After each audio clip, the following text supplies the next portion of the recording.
Well, they say that about 65% of kids have imaginary friends. And as we saw in Drop Dead Fred, they're often a great source of creativity. I know.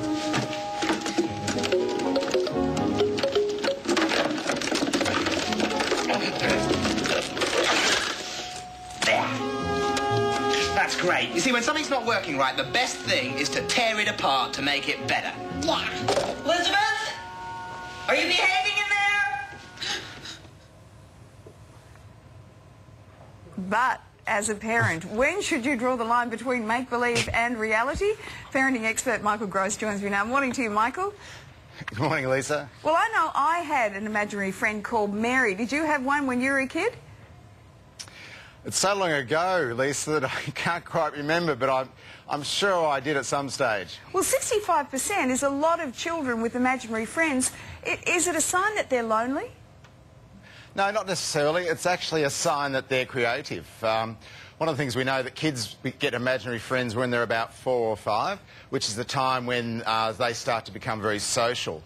And so imaginary friends help kids to empathise, helps them to create conversations, and helps them to socialise them. So one of the reasons that firstborns and only children, they're the ones who are more likely to have an imaginary friend. And so I guess they don't have other friends around them, so they have that imaginary friend to help them. They can also be very handy scapegoats. I know I discovered that with my own kids. Oh, they certainly are. Look, the whole notion of imaginary friend is that kids have them at a time when adults are calling the shots in their lives. So it enables kids to have something that they can control. It also enables the good child to have a naughty child. So, a lot of firstborns are really good and they can sort of act out with the naughty child. And it certainly is. The imaginary friend is a great scapegoat, and kids can often blame them.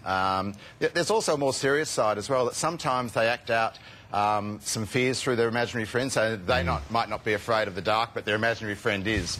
And so it's a time, they get them at a time when they're moving from one stage to the next, the world's opening up for them, and so it's quite handy to have an imaginary friend, and in fact I guess we all should have one at some stage. So as a parent, it's something that you really should embrace and encourage your child to talk through and to be part of the family.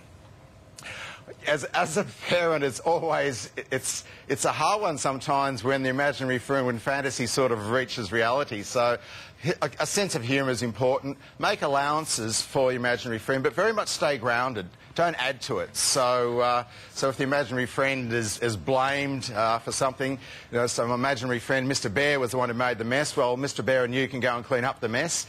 You might have to make allowances for them at the kitchen table, or sometimes make a chair in the car or seat in the car. But don't add to the imaginary friend. Stay very much grounded and allow it to be your child's fantasy, so to speak. Okay, Michael. We always love chatting to you. Really good advice. Thanks for that. Thanks, Lisa.